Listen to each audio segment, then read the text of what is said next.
Bismillahirrahmanirrahim.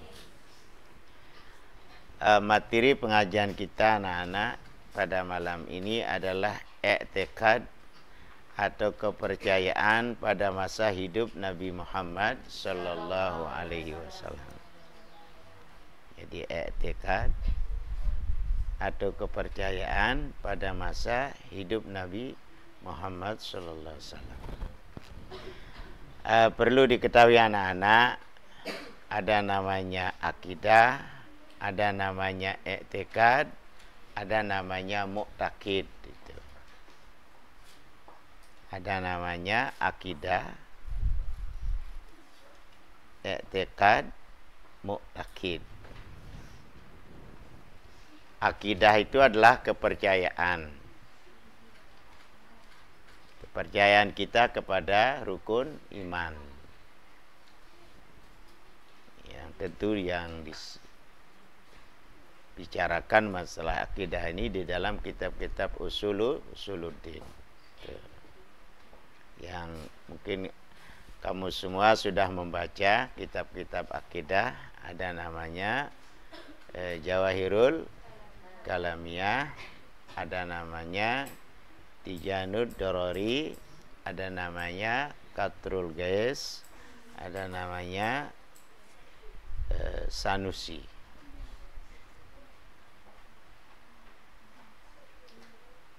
Ada namanya juga Syarkawi. Banyak sekali tentang kitab-kitab akidah.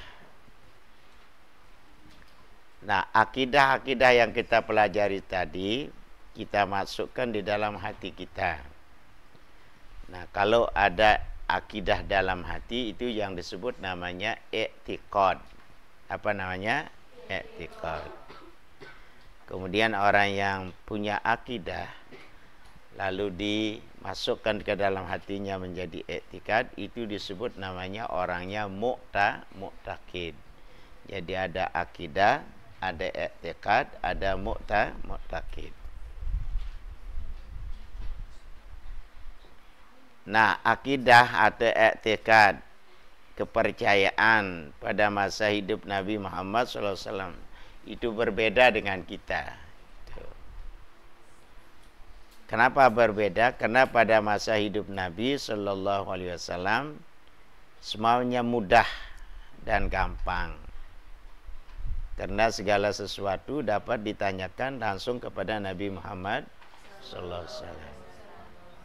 Ini adalah yang perlu diketahui karena banyak orang mengatakan sekarang, mari kita kembali kepada Quran dan hadis, kita kembali kepada Nabi Muhammad Sallallahu Alaihi Wasallam, tidak perlu lewat ulama katanya. Nah, ini yang itu. Siapa kira-kira yang langsung kepada Nabi itu? Yang langsung kepada Nabi itu adalah para sahabat, karena dia hidup dengan Nabi kita Muhammad Sallallahu Alaihi Wasallam. Kalau kita ini mimpi aja tidak itu, apalagi bertemu gitu. Jadi sahabat-sahabat Nabi berkumpul di hadapan Nabi untuk mendengarkan wahyu ilahi yang turun sewaktu-waktu. Ada di antara mereka yang menuliskan wahyu itu, dan ada yang menghafal saja di luar kepala. Jadi ada dua macam waktu itu. Yang kurang kuat ingatannya, wahyu Allah itu ditulis. Yang kuat ingatannya, wahyu Allah itu dihafal. Itu di zaman Rasulullah SAW. Misalnya ada wahyu Allah itu dalam surat Baqarah ayat 163. Allah berfirman, kata Nabi Muhammad SAW, wa ilahukum ilahu wahid, la ilaha illa huwar rahmanur rahim. Wa ilahukum ilahu wahid, dan Tuhan kamu adalah Tuhan yang esa. La ilaha illa huwar rahmanur rahim. Tiada Tuhan selain Dia yang pengasih dan penyayang. Para sahabat Nabi, karena mereka orang Arab, Al-Quran bahasa Arab, turun kepada orang Arab, ya, sedangkan Quran atau wahyu ilahi dalam bahasa Arab pula dapat menangkap isi dari arti yang hakiki dari ayat-ayat Quran itu, sehingga mereka yakin bahwa Tuhan itu esa. Apanya yang esa? Itu ada 3 yang esa. Esa sifatnya, esa af'alnya, esa zatnya. Jadi ada 3 yang esa. Esa af'alnya, esa sifatnya, dan esa zatnya. Sifat Allah itu pengasih dan penyayang. Ar-Rahmanir Rahim. Pengasih lagi penyayang. Mereka tidak tanya lagi karena dia orang Arab dan wahyu bahasa Arab, dia gampang mengerti gitu.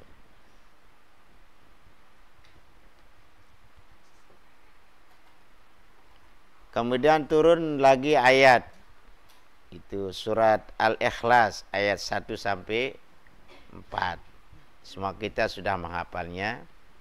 Qul wallahu ahad, Allahus samad, lam yalid wa lam yulad wa lam yakul lahu kufuwan ahad. Nah, ini ayat ini mendalilkan tentang keesaan Allah.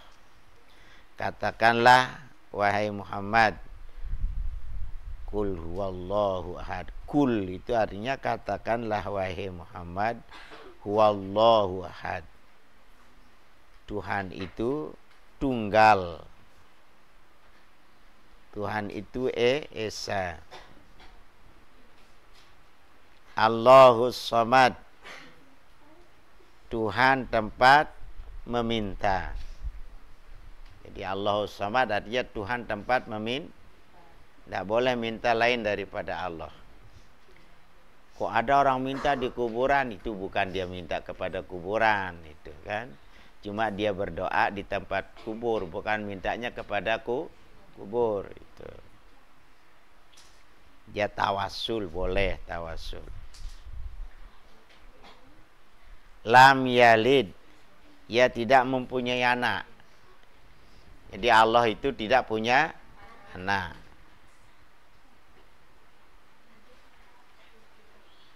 Walam yulad, ia tidak dilahirkan. Tidak dilahirkan. Tidak beranak dan tidak dilahirkan. Walam yakul lahu kufuwan ahad. Jadi tidak dilahirkan oleh ibu bapa. Walam yakul lahu kufuwan ahad, dan tidak seorang pun yang menyerupainya. Jadi tidak ada yang bisa menyerupai Allah karena dia pencipta gitu. Jadi Allah itu pencipta. Tidak mungkin pencipta sama dengan yang diciptakan gitu. Misalnya rumah diciptakan, sama enggak orang yang membuat rumah dengan rumah yang dia ciptakan? Enggak sama kan? Tuh. Jadi kalau ada mengatakan Tuhan itu seperti makhluk itu, atau seperti manusia, itu salah itu.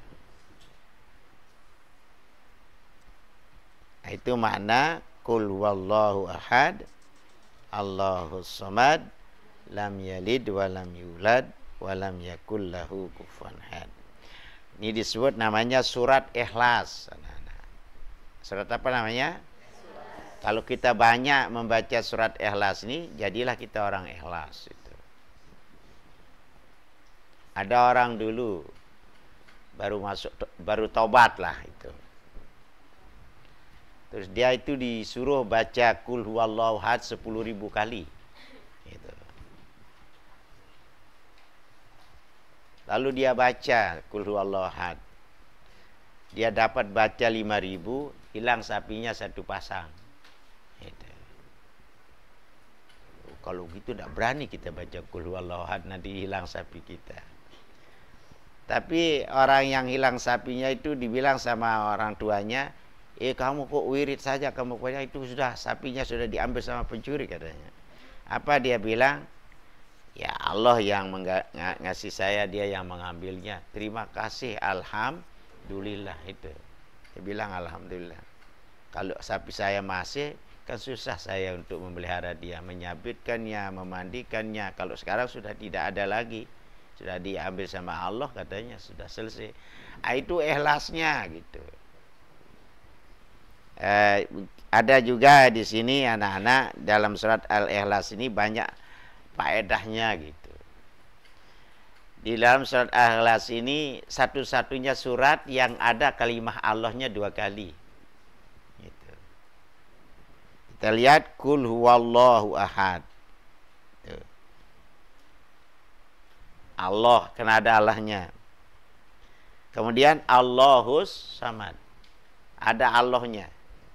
Kalau kita lihat surat-surat yang pendek lain, tidak seperti ini. Misalnya inna ataina, tidak ada Allahnya. Kuliah ayuhal kafirun la a'budu ma ta. Tidak ada kalimah Allahnya. Ini surat yang pendek tapi luar biasa. Gitu.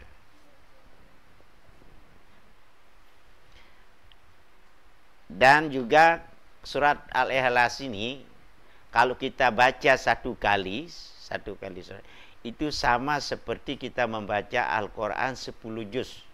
Gitu. Satu kali. Kalau 2 kali berapa? 20 juz.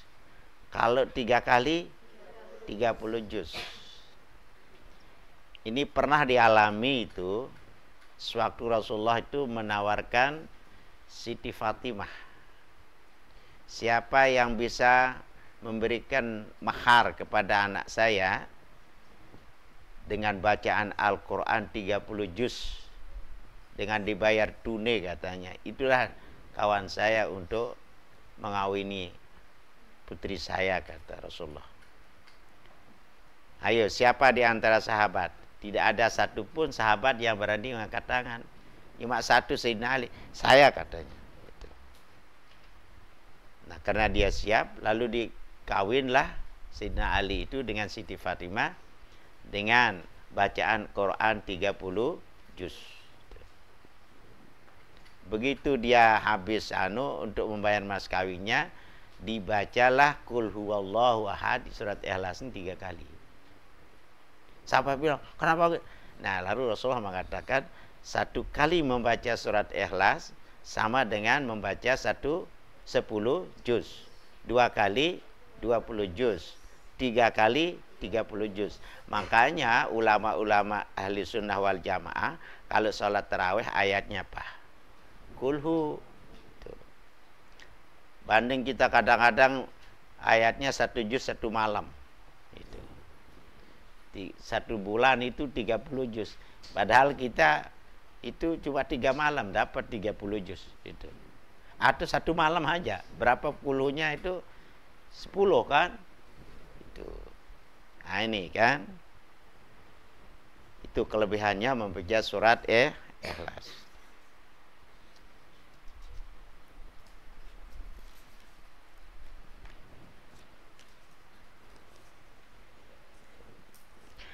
Para sahabat Nabi mendengar dan membaca ayat ini lantas yakin seyakin-yakinnya bahwa Tuhan namanya Allah. Gitu. Jadi Allah itu namanya Allah gitu. Siapa yang menamakan Allah itu Allah? Ya Allah. Gitu. Ada yang nanya itu. Dia pakai kaidah nahu. Di situ kan ada mengatakan huwallah. Pakai huwa itu damir gaib muzakkar mufrad damir gaib muzakkar mufrad. Oh jadi Allah itu dia laki ya katanya. Karena dia pakai huwa katanya. Untuk diketahui bagi Allah tidak kena sama kaidah-kaidah nahwu tidak kena itu. Apakah pakai huwa, apakah ia pakai zalika atau tilka tidak kena dia itu. Itu orang nahwu itu yang buat begitu.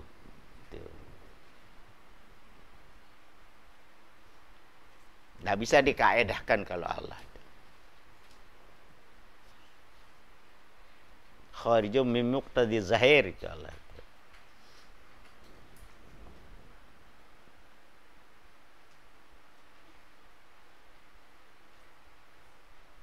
Ia tunggal. Tunggal itu artinya esa.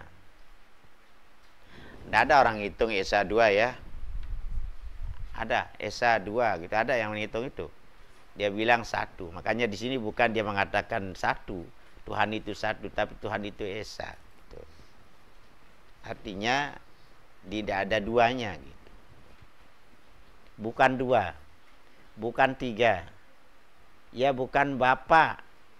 Ya bukan anak seseorang sebagai anggapan orang-orang yang luar Islam kepada Tuhan mereka. Dan pula tidak seorang pun yang menyerupainya. Kullu ma khatara bil bali fallahu kaisa kadzalik. Apa yang terasa di dalam hati kita, Tuhan itu begini, laisa kadzalik, bukan seperti itu.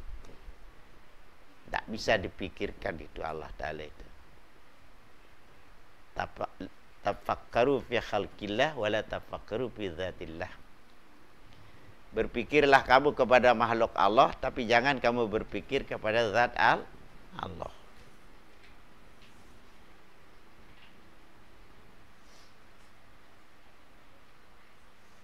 Kemudian firman Allah dalam ayat lain, surat Asy-Syura ayat 11.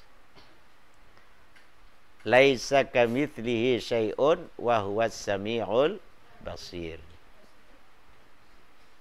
Tiada suatu juga yang menyerupainya dan ia mendengar lagi melihat. Jadi sami, Allah itu bersifat sami. Laisa kamitslihi syai'. Tidak ada perumpamaannya sesuatu. Tidak ada yang menyamai Allah Ta'ala. Dia mendengar dan tidak terhijab pendengarannya. Dia melihat, tidak terhijab penglihatannya.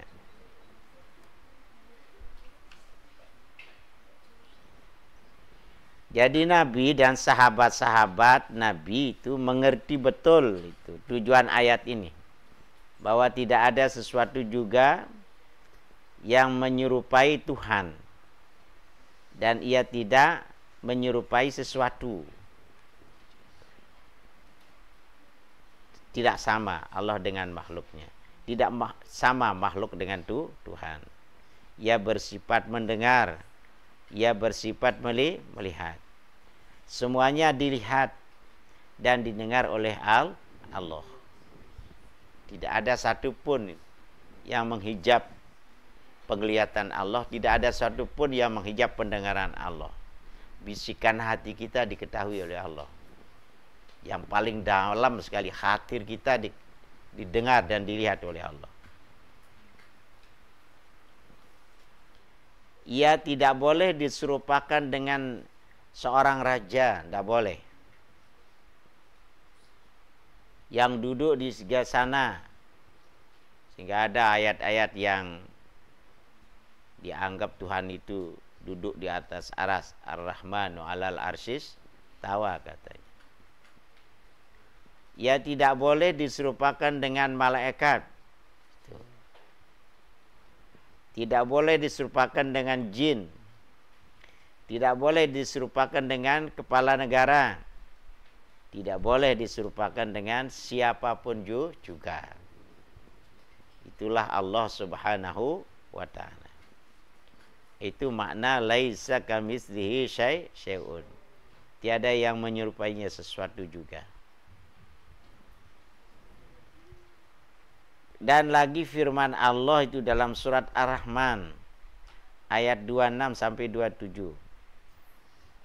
Kullu man 'alaiha fan wa yabqa wajhu rabbika dzul jalali wal ikram. Surat Rahman. Sekalian yang ada akan lenyap. Kullu man 'alaiha fan. Semua apa yang ada di dunia ini fan. Fan artinya lenyap, akan binasa. Ya kita hanya anak-anak itu belum mati sudah mati. Mutu anta qabla mutu, mati kamu sebelum mati.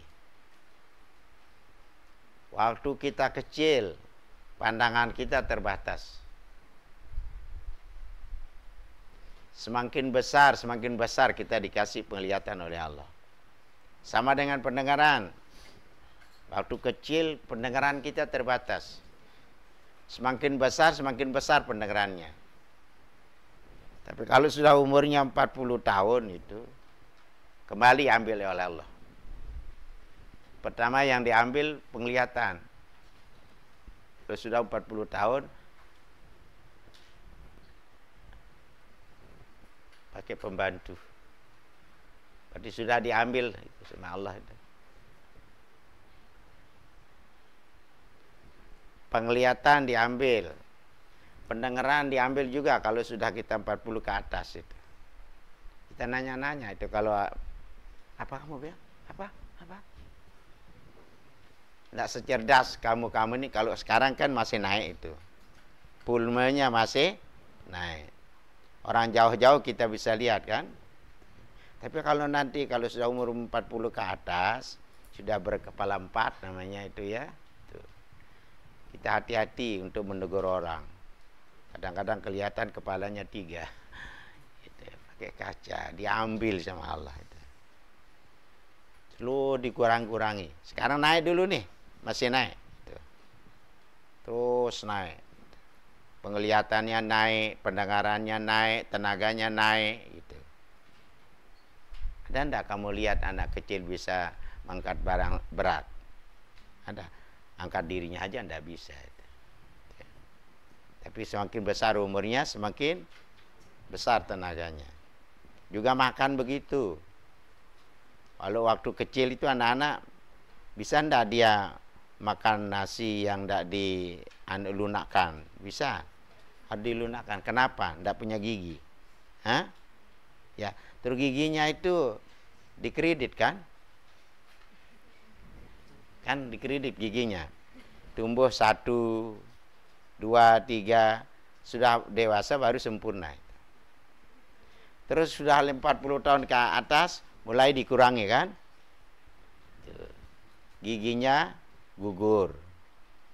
Pantatnya kabur. Pipinya kendur, kan? Ubannya bertabur. Makanannya bubur, tinggal masuk kubur. Itu. Jadi kita diambil, matinya sedikit demi sedikit itu. Pan semua. Kullu man 'alaiha pan. Kalau Allah enggak itu. Wa yabqa wajhu rabbika dzul jalali wal ikram. Yang kekal hanya zat Tuhanmu yang mempunyai kebesaran dan kemuliaan. Zul jalali, kebesaran, wal ikram, dan mempunyai kemuliaan.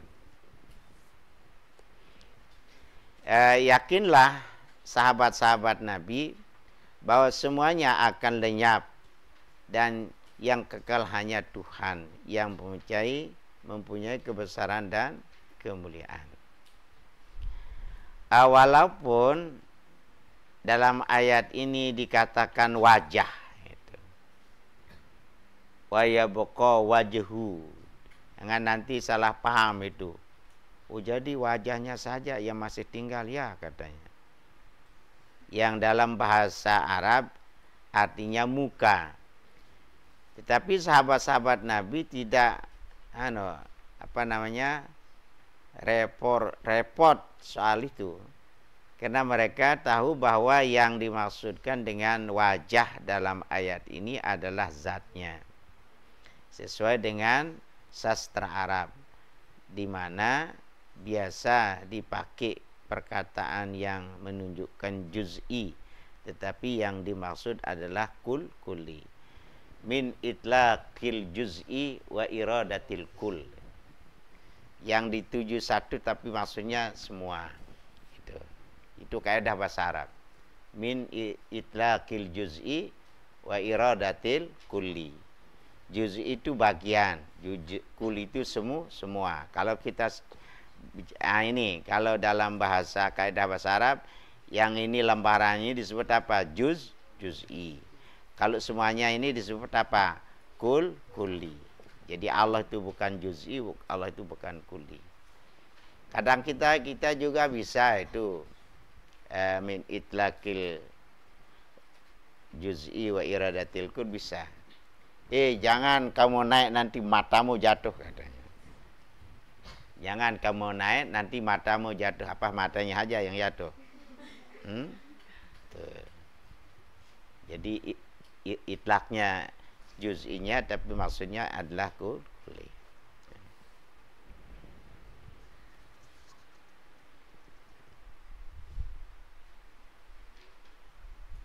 Dalam ayat lain diterangkan pula, misalnya di dalam surat Al-Ankabut ayat 6.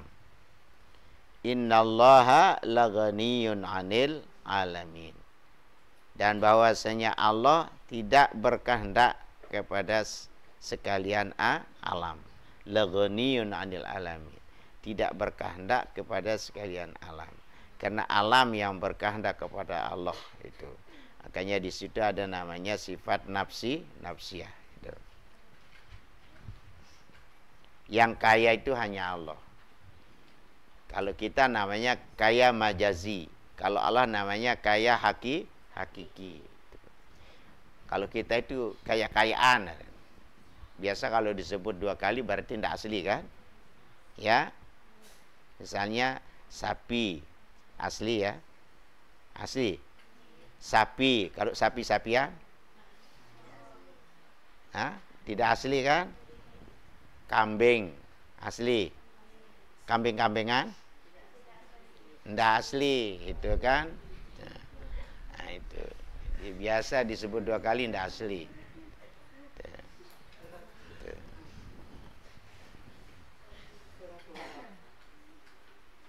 Ayam asli, ayam-ayaman ndak asli.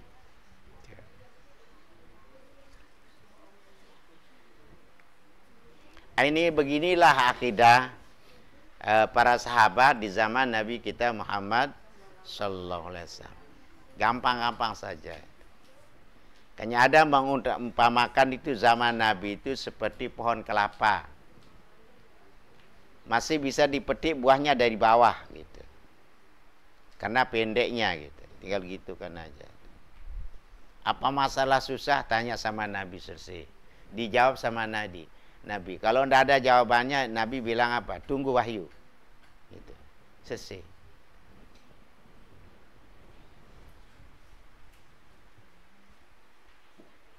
Nah, mengertilah Nabi dan sahabat-sahabat beliau dalam bahwa Tuhan berdiri sendiri.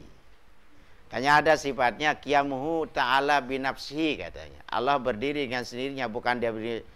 Tidak ada kawannya, itu maksudnya. Ada itu dua yang maksud dengan qiyamul. Tidak berkehendak kepada mahal dan tidak berkehendak kepada mukhassas namanya. Tidak berkehendak kepada zat karena dia zat. Tidak berkehendak kepada yang menciptakannya karena dia pencipta. Itu makna qiyamuhu ta'ala binafsihi. Karena ada orang itu Tuhan berdiri dengan sendiri, kanemia batu ni mesak kan. Itu salah. Tidak berkehendak kepada mahal dan tidak berkehendak kepada mukhassas. Tidak berkehendak kepada zat karena dia zat. Tidak berkehendak kepada yang menciptakannya karena dia pencipta.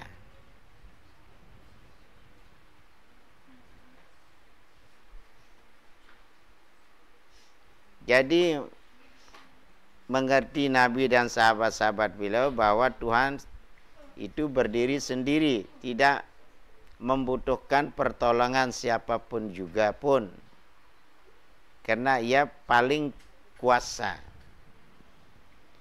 paling kuat, paling gagah, dan bisa membuat apa saja yang dikehendakinya seorang diri. Tidak ada pembantunya, tidak ada pegawainya, tidak ada alatnya. Tak membutuhkan bantuan siapapun juga. Idza arada syai'an ayyakula lahu kun fayakun. Semua dijadikan dari lafaz kun. Firman Allah kun jadi, fayakun maka jadi. Pendeknya tentang Allah dan sifat-sifatnya semua dibentangkan dalam Quran pada berbagai surat dan ayat yang berlain-lainan tepatnya.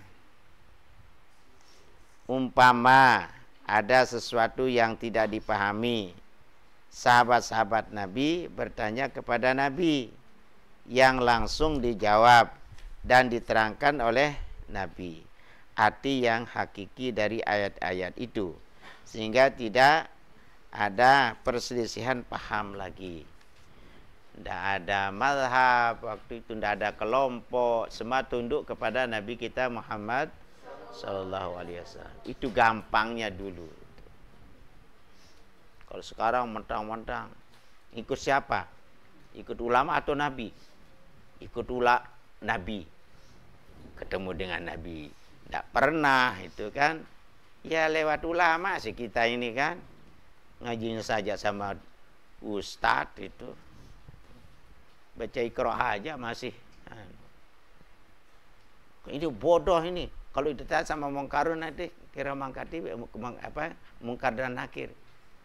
Waman nabiyuka? Kamu jawab apa? Ulama nabiyuka. Enggak kan bukan begitu. Nah, ini katanya bodoh orang seperti itu.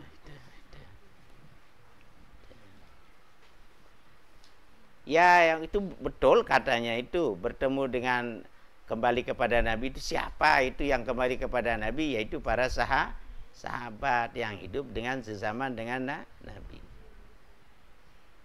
Karena itu tidak ada firqah-firqah pada masa hidup Nabi kita Muhammad SAW. Dan tidak ada perbedaan tafsir dan ayat-ayat mereka bersatu. Sama aja itu. Mereka bersatu sudah itu. Tidak ada nafsir begini, nafsir. Karena sudah Nabi sudah menafsirkannya itu. Itu gampangnya orang hidup di zaman Nabi kita Muhammad SAW. Begitu juga tentang malaikat-malaikat. Tuhan menerangkan dalam Al-Quran secukupnya sehingga tidak ada keraguan. Umpama firman Allah itu di dalam surat Al-Baqarah itu ayat 31.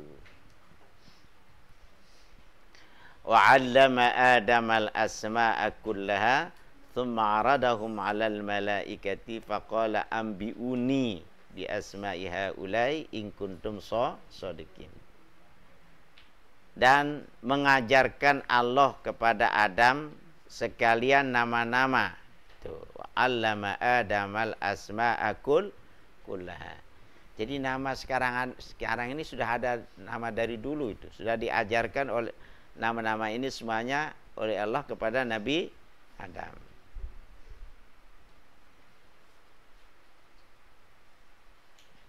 Tsumma aradahum 'alal malaikati, kemudian ditanyakan kepada malaikat. Gitu. Apa yang ditanyakan? Nama-nama itu. Faqala ambiuni bi asmi haula'i. Itu.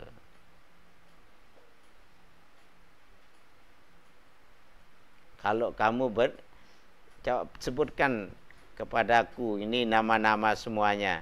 In kuntum shadiqin. Kalau kamu benar. Tapi malaikat tidak bisa itu. Nabi Adam yang bisa, tapi malaikat tidak bisa. Makanya tidak jadi nabi dia. Nah, ketika itu tahulah umat Islam, sahabat-sahabat Nabi, bahwasanya dalam surga dahulu ada satu makhluk selain manusia yang bernama malaikat. Bahkan makhluk Allah yang terbanyak itu adalah malaikat. Kita semua dijaga sama malaikat 20. Yang waktu siang 20, waktu malam berapa? 20 itu. Kalau tidak begitu kita bahaya itu. Ya, karena banyak yang berlubang kan? Jadi lubang-lubang ini dijaga sama malaikat supaya jangan masuk semut. Tuh. Jangan masuk kalau jengking gitu. Jangan masuk teledu itu. Apalagi yang besar-besar lubangnya. Gitu. Kita dijaga. Makanya jangan main-main itu. Karena kita semua adalah diawasi.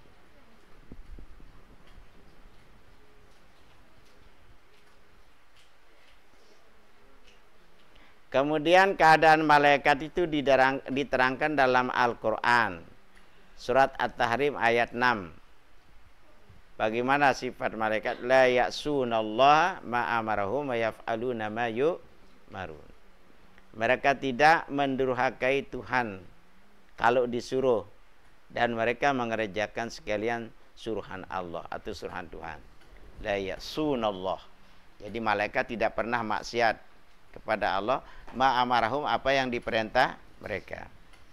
Wa yaf'aluna ma yu'marun, dan dia mengerjakan apa yang diperintah. Itu malaikat. Kenapa bisa demikian malaikat? Karena tidak punya syahwat dan tidak punya nafsu. Dia punya akal. Makanya yang paling lengkap itu manusia. Ada badan zahirnya, ada akalnya, ada nafsu dan syahwatnya, itu manusia. Kalau jin, badan zahirnya tidak ada. Cuma akal dan syahwat ada. Gitu. Kalau binatang, satu dia punya. Cuma dia punya badan zahir, tidak punya akal, dan punya syahwat. Dua dia punya kalau binatang. Kalau binatang, badan zahir dan syahwat. Tapi tidak punya akal. Maka baru tertusuk. Dan sampai tertusuk nendara akal.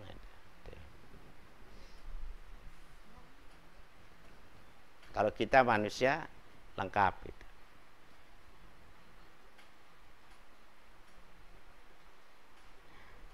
Ketika itu tahulah sahabat-sahabat Nabi bahwa malaikat itu adalah makhluk yang patuh dan taat kepada Tuhan. Dalam ayat lain Allah berfirman di dalam surat Baqarah ayat 97.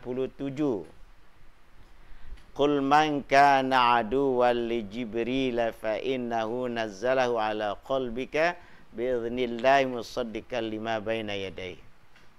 Katakanlah hai Muhammad, barang siapa memusuhi Jibril atau maka ia musuh Tuhan. Karena Jibril itu menurunkan Quran pada hatimu dengan izin Tuhan untuk membenarkan kitab-kitab Tuhan yang terdahulu.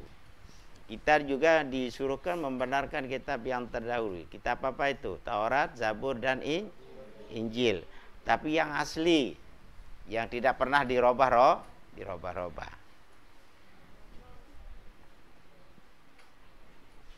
Ketika itu tahulah sahabat-sahabat Nabi bahwa Quran diturunkan kepada Nabi Muhammad SAW oleh Tuhan dengan perantaraan malaikat Jibril.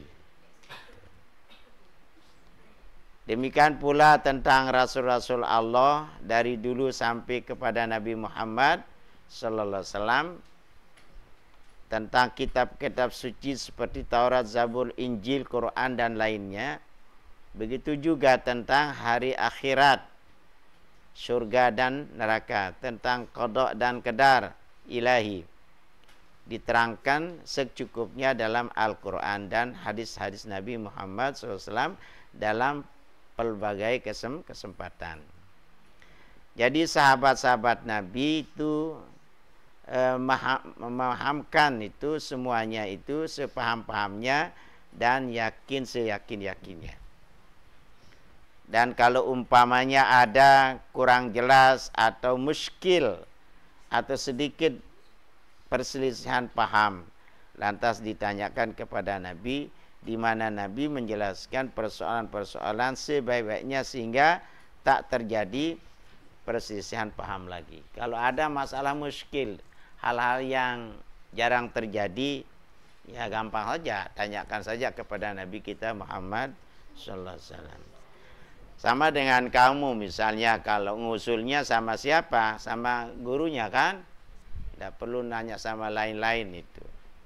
Itu gampangnya itu.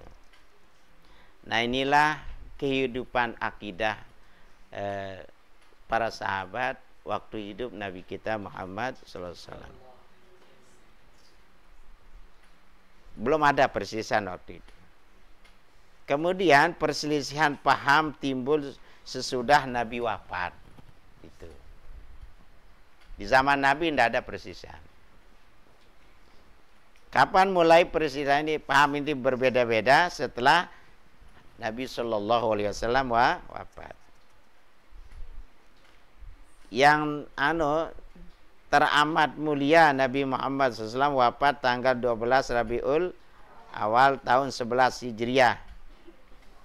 Bercocokan dengan 8 Juni 632 Masehi. Itu dicatat anak-anak itu, ya. Kapan wafat Nabi? Tanggal 12 Rabiul Awal tahun berapa? 11 Hijriah. Bertepatan dengan bulan tanggal berapa? 8 Juni 632 Masehi. Nah, itu supaya tahu wafat Nabi itu. Makanya kalau kita memperingati Maulid Nabi itu berarti kita memperingati hari wafatnya.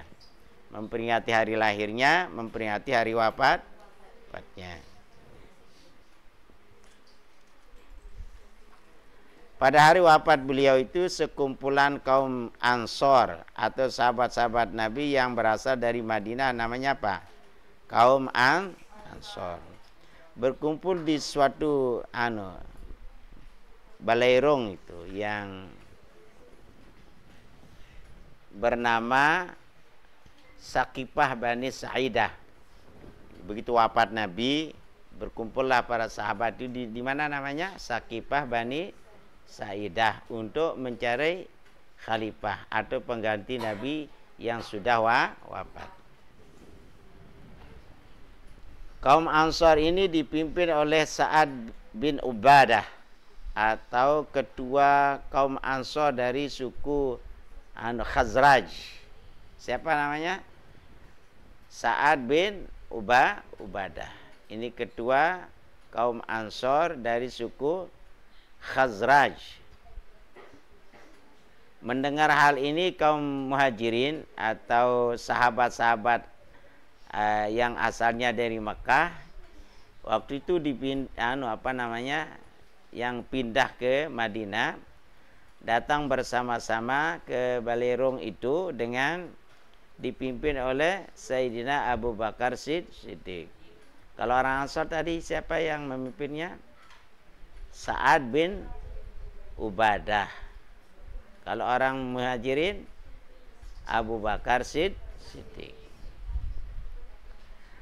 Nah, sesudah terjadi perdebatan yang agak sengit antara kaum Ansor dan kaum Muhajirin yang setiapnya itu mengemukakan calon dari pihaknya, itu bersepakatlah mereka mengangkat sahabat yang paling utama Sayyidina Abu Bakar Siddiq sebagai khalifah yang pertama.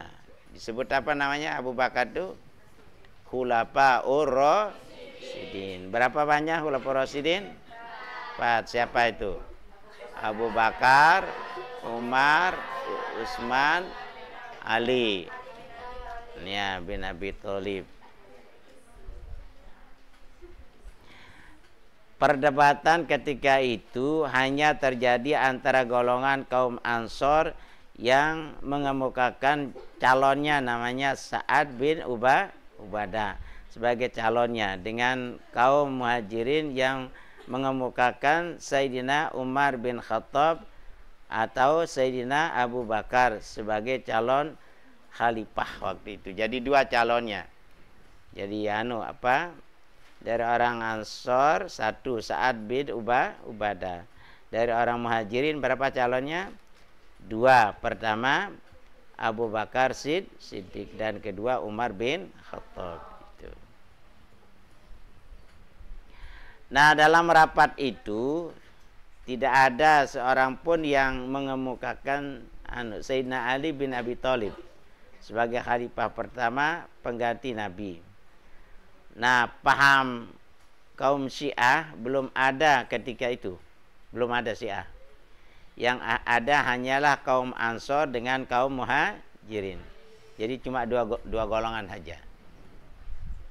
Tetapi ternyata itu bahwa perselisihan paham antara kaum Ansor dan kaum Muhajirin tidak menimbulkan firqah dalam usuluddin.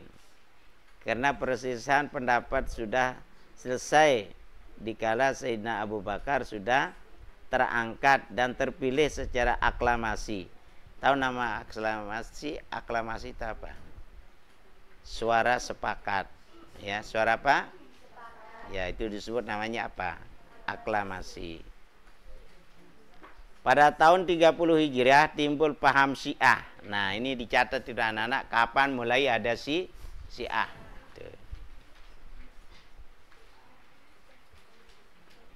Tahun berapa? Tahun 30 Hijriah. Timbul paham Syiah yang diapi-apikan oleh Abdullah bin Saba. Siapa nama pemimpinnya? Abdullah bin Saba. Pemimpin siapa itu? Syiah. Yang berposisi terhadap Khalifah Sayyidina Utsman bin Affan. Jadi oposisi. Proposing, beroposisi. Abdullah bin Saba adalah seorang pendeta Yahudi. Itu. Jadi orang-orang Syiah ini sebenarnya dia itu orang-orang Yahudi dia itu. Dari Yaman yang masuk Islam. Pura-pura masuk Islam dia. Abdullah bin Saba. Ketika ia datang ke Madinah, tidak begitu dapat penghargaan dari khalifah dan juga dari umat Islam yang lain. Oleh karena itu ia jengkel atau baca sejarah ringkas paham Syiah dalam nanti akan dijelaskan itu. Nah, sesudah terjadi peperangan Siffin itu, peperangan saudara sesama Islam, itu perang Siffin itu. Mulai di situ mulai ada perangan antara umat Islam dengan umat Islam, disebut namanya perang apa? Perang Siffin. Yaitu antara tentara Khalifah Ali bin Abi Thalib dengan tentara Muawiyah bin Abi Sufyan. Waktu itu gubernur Syria pada tahun 37 Hijriah. Timbul pula firqah Khawarij. Nah, itu. Jadi lebih dulu Syiah tahun berapa Syiah? 30. Terus Khawarij 37. Yaitu orang-orang yang keluar dari Sayyidina Muawiyah radhiyallahu anhu dan dari Sayyidina Ali. Baca sejarah ringkasnya di situ. Ada di situ. Jadi tidak ke Muawiyah dan tidak ke Ali. Namanya kaum apa? Kaum Khawarij. Tahun berapa? 37. Syiah tahun berapa? Tahun 30. Tolong tenang anak-anak. Ya. Ini sejarah anak-anak supaya kamu tahu. Pada permulaan abad kedua Hijriah timbul pula kaum Mu'tazilah. Itu. Abad kedua itu sudah tahun 200-an itu. Ada lagi namanya Mu'tazilah, yaitu kaum yang dipimpin oleh Wasil bin Atha. Lahir 80 Hijriah, wafat 113 Hijriah. Dan Umar bin Ubaid wafat 145. Itu juga ini termasuk apa ini? Orang Mu'tazilah.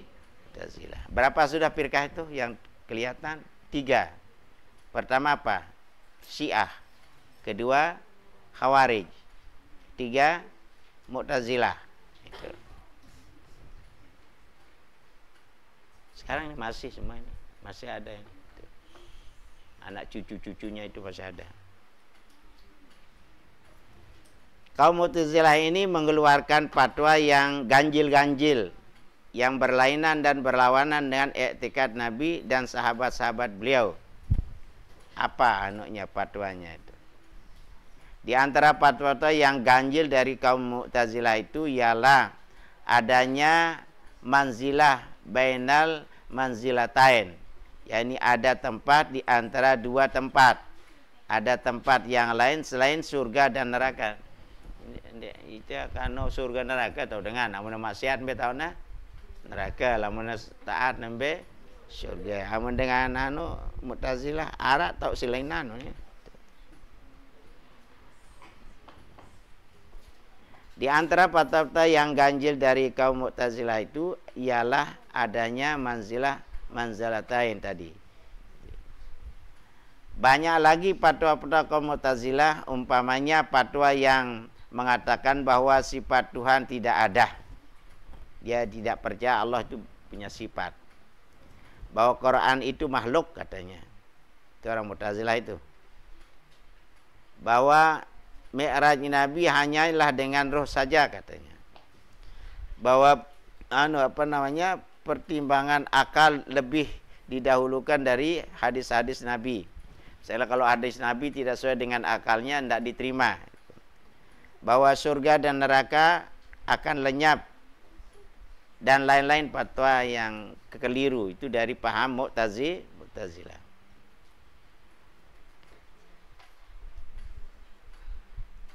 Kemudian timbul pula paham yang keempat. Pertama tadi siapa? Siapa yang pertama? Kaum Syiah. Yang kedua Khawarij. Yang ketiga Mu'tazilah. Nah, lagi yang keempat sekarang timbul namanya paham Qadariyah. Yang mengatakan bahwa perbuatan manusia diciptakan oleh manusia itu sendiri. Itu Qadariyah itu. Amun ku sugih sendiri, amun ku miskin sendiri.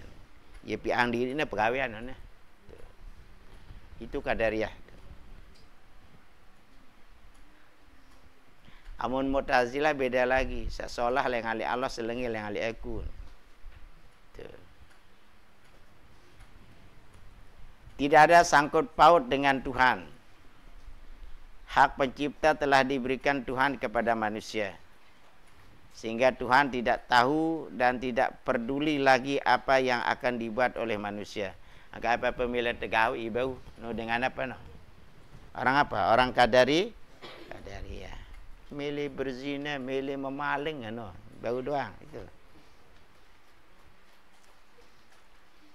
Ndarak barang haram, halal doang, pepacak doang di batu ndek.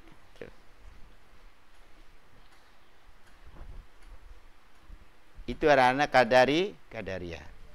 Kemudian yang kelima timbul namanya paham Jabariyah. Yang mengatakan bahwa sekalian yang terjadi adalah dari Tuhan. Manusia tidak punya daya apa-apa, tidak ada usaha dan tidak ada ikhti. Ini sangat tang nih. Selepuna Allah Ta'ala doang. Maka memaling, ketuan Allah Ta'ala Allah. Ya pihakku memaling, pihak bobotoh. Sikit santer malik nih. Itu kalau Qadariyah dia, kalau Jabariyah dinara dengan Allah Ta'ala doa. Meninggalkan syariat. Amun Qadariyah meninggalkan meninggalkan kalau Qadariyah meninggalkan tawakal. Kayaknya yang dengan paham Qadariyah itu ya semudah putus asa itu. Dia sudah berusaha dengan maksimal tapi gagal itu. Sanara dengan open maku misalnya kan. Wah cukup usahanya tahu-tahu gagal. Putus asa pertama di open. Nah, kalau ini Jabariyah ini timbul paham meninggalkan syariat. Kemudian timbul pula itu paham Mujassimah. Itu kepireno. Kelima ya. yakni paham yang menyerupakan Tuhan dengan makhluk. Nah, ini sudah itu namanya mujassimah. Punya tangan, punya kaki, duduk di atas kursi. Nah, itu mujassimah itu. Turun dari tangga serupa manusia. Turun tayak Allah Ta'ala. Tuhan adalah cahaya seperti lampu dan lain-lain kepercayaan. Ini namanya mujassimah. Mujassimah. Kemudian lahir pula paham-paham yang keliru tentang tawasul dan wasilah, tentang ziarah dan istighosah dari Ibnu Taimiyah misalnya, yang semuanya mengacukan dunia Islam dan kaum muslimin. Itu kanggo tahlil, tahlilan pelih, tahlil kena, yasinan pelih, yasin kena, mun yasin kena, yasinan pelih. Hanya saya sering mengumpamakannya itu martabak. Ya martabak, teman martabak. Apa yang depiak martabak? Telur. Apa anda? Tepung. Apa anda? Sayur-sayuran. Apa anda? Apa? Bumbu-bumbu. Nah, kalau saya tanya, telur halal? Halal. Tepung halal? Sayur-sayuran halal? Bumbu-bumbuan halal? Nah, kan halal doang bahannya. Lagu jadi martabak haram. Nah, itu. Misalnya begitu. Dengan maulid, batu meringati maulid, isi apa? Penebik membaca Quran. Ada dalilnya baca Quran? Ada. Zikir ada dalilnya? Ada kan? Terus bersedekah ada dalilnya? Ada. Terus berdoa ada dalilnya? Ada kan? Silaturahim ada dalilnya? Semua dalilnya ada. Halal apa enggak? Halal. Maulidan bid'ah. Sudah jadi maulid baru bid'ah. Itu. Kok aneh itu kan? Kalau bahannya halal ya namanya juga halal itu. Sudah belebel baru diharam itu. Tembelinger namanya itu. Nah, ini anak-anak, insya Allah besok kita akan jelaskan kaum ahli sunnah wal jamaah munculnya abad berapa itu di belakangan itu. Yang pertama apa tadi? Yang pertama Syiah. Yang kedua Khawarij. Yang ketiga Mu'tazilah. Yang keempat Qadariyah. Yang kelima Jabariyah. Yang keenam Terus yang berikutnya apa itu? Paham-paham yang tidak memperbolehkan tawasul, tidak boleh tahlil. Itu nanti kita akan bahas mengenai tentang kaum ahli sunnah wal jamaah munculnya pada abad berapa.